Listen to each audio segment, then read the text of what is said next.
ഞാൻ കല്യാണം കഴിഞ്ഞിട്ട് പുറത്തോട്ടേക്ക് പോകാൻ പറ്റിയിട്ടില്ല. അതെന്താ? കല്യാണം കഴിഞ്ഞിട്ട് പുറത്തോട്ട് പോകാൻ ഇവിടെ വിട്ടാലല്ലേ പുറത്തോട്ട് പോവുക. അത്രയ്ക്ക് ടോക്സിക് ആയിരുന്നു? എന്റെ പൊന്ന് കൽബേ, അത്രയ്ക്ക് ടോക്സിക്. സോറി, കുഴപ്പമില്ല. ആ അത്രയ്ക്ക് ടോക്സിക് ആണ്. നിങ്ങൾക്ക് അറിയാത്തതുകൊണ്ട് ഒരു പുറത്തോട്ടൊരു സാധനം വാങ്ങാൻ പോകണമെന്നുണ്ടെങ്കിൽ തന്നെ വീഡിയോ കോൾ ചെയ്തിട്ട് പിന്നെ വണ്ടീൻ്റെ ഡാഷ്ബോർഡിൽ ഇത് വെക്കണം, ഫോം വെക്കണം. അത്രയ്ക്ക് സീനാണ്. നിങ്ങൾക്ക് അറിയാത്തതുകൊണ്ടാണ്. അവളെ കൂടെ ജീവിച്ച് ഇത്രയും കാലം ജീവിച്ച് ഒരുപാട് എക്സ്മാരുണ്ടല്ലോ, അവരൊക്കെ പറഞ്ഞുതരും വേണമെങ്കിൽ.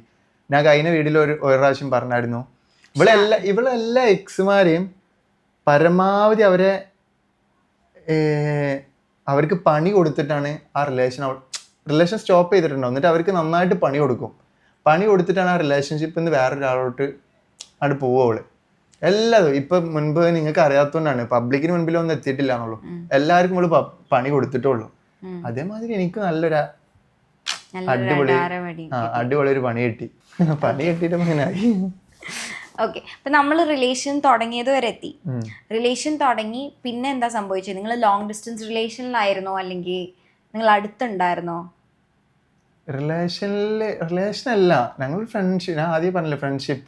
ആ ഒരു സംഭവമായിരുന്നു. അത് കഴിഞ്ഞ് ഈ സംഭവം കഴിഞ്ഞ് ഞാൻ നാട്ടിലോട്ട് പോയി. 3 ദിവസം കഴിഞ്ഞ പാടുമ്പോൾ മിസ് ചെയ്യേണ്ടത് അതുണ്ട് ഇതിൻ്റെ ആയിട്ടോ നാട്ടിലോട്ട് വരുന്നത്. അതും രാത്രി 2 മണിക്ക് എറണാകുളത്ത് നിന്ന് നാട്ടിലോട്ട് വരാന്ന് പറഞ്ഞിട്ട് എന്നോട് പറഞ്ഞു. അപ്പം ഞാനൊരു തമാശക്ക് പറയിക്കാറ്, കാരണം എറണാകുളത്ത് നിന്ന് മലപ്പുറത്തോട്ടൊക്കെ വരും എനിക്ക് തോന്നുന്നില്ല എന്ന് വിചാരിച്ച് ഞാനത് വിട്ട്. പിന്നെ രാവിലെ ഒരു 7 o'clock ആ ടൈം ആയപ്പോൾ എൻ്റെ ഫോണിലോട്ട് കോൾ ഇങ്ങനെ ചെയ്തുകൊണ്ടിരിക്കുന്നുണ്ട്. അപ്പം ഞാൻ എന്ത് ചെയ്ത് എടുത്തപ്പോൾ, ഞാൻ അവിടെ വളാഞ്ചേരി ഉണ്ട്, നീ എവിടെയാന്ന് ചോദിച്ചു. ലൊക്കേഷൻ അയക്കാൻ. ഞാൻ പറഞ്ഞ് ലൊക്കേഷനോ, എൻ്റെ ഉപ്പയൊക്കെ ഉള്ളല്ലേ, എനിക്ക് പേടിയായി. അപ്പം ഞാനെന്ത്, നീ എവിടെ ഉള്ളത്? അപ്പം ഞാൻ ഇവിടെ ഒരു മാളിൻ്റെ മുൻപിലുണ്ടായിരുന്നു, ഒരു മാട്ടിൽ മാള കണ്ട്. ഞാൻ അങ്ങോട്ട് പോയി. എന്നിട്ട് അവളും അവളെ 2 ഫ്രണ്ട്സ് ഉണ്ടായിരുന്നു, 2 ബോയ്സും അവളും പാടി ഒരു കാറിൽ വന്നായിരുന്നു. അവൻ അവിടെ പോയി അവൾ ചാടിക്കുണ്ടായിരുന്നു. എന്നിട്ട് ഞാൻ ചായ കുടിച്ചു. ഇവർക്ക് എന്നിട്ട് വളാഞ്ചേരി തന്നെ റൂമൊക്കെ സെറ്റാക്കി കൊടുത്തു. എന്നിട്ട് അന്ന് പിറ്റേ ദിവസം എന്നോട് എൻ്റെ ഡ്രസ്സ് മൊത്തം പാക്ക് ചെയ്യും, ഇങ്ങോട്ട് എറണാകുളത്ത് അവിടെ നിൽക്കണ്ടായിരുന്നു. അപ്പം എനിക്കൊന്നും മനസ്സിലാവണില്ല. ഞാൻ എന്ത് ചെയ്തു, അവിടുന്ന് നാട്ടിൽ നിന്ന് ഒരു സീന് വേണ്ടാന്ന് വിചാരിച്ചിട്ട് ഞാൻ എന്ത് ചെയ്ത്, എന്താ സംഭവം എന്ന് വെച്ചാൽ എനിക്ക് പറ്റണില്ല. അങ്ങനെ ഇവള് പാക്ക് ചെയ്യാൻ പറഞ്ഞു, അങ്ങനെ പാക്ക് ചെയ്തു. കാരണം ഒരു സീന് നാട്ടിൽ വെച്ചിട്ടൊരു സീൻ ക്രിയേറ്റ് ചെയ്യേണ്ട എന്തങ്ങനെ പറഞ്ഞതെന്ന് എനിക്കറിയത്തില്ലല്ലോ. പിന്നെ ഞാൻ ഇവളായിട്ട് അതിൻ്റെ ഒരു ദിവസം മുൻപ് സംഭവം ഉണ്ടായതുമാണ്. അപ്പോൾ പിന്നെ അതിന് വേറെ പ്രശ്നമാവും എന്ന് വിചാരിച്ചു. കാരണം ഇവരൊക്കെ ഓരോന്ന് അടിച്ച് നടക്കണം. കൂടെ അന്ന് വന്നിരുന്ന ഒരാളുണ്ട്, അവനാണ് ഈ ഫുള്ള് അടിയായിട്ട്, ഞാൻ പേരൊന്നും പറഞ്ഞില്ല.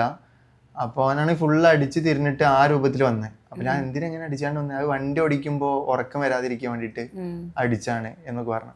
അപ്പം ഞാൻ ഇല്ലയെന്ന് പറയുമ്പോൾ ഇവൻ്റെ മുഖക്ക് മാറുക, ലൈക്ക് അനക്ക് വേണ്ടി ഇത്ര ദൂരം വന്നിട്ട് അത് ആ പെൺകുട്ടി അങ്ങനെ ആണിട്ട് ഇപ്പോൾ ഒരുപാട് പ്രശ്നം. അപ്പം ഞാൻ എന്ത് ചെയ്ത് ലാസ്റ്റ് ഒരു സീൻ ക്രിയേറ്റ് ചെയ്യണമെന്ന് വിചാരിച്ചു ഇവളെ കൂടെ പോയി. എന്നിട്ട് കാര്യം പറഞ്ഞ് മനസ്സിലാക്കി കൊടുത്തിട്ടുണ്ട് റിട്ടേൺ വരാൻ വിചാരിച്ചു.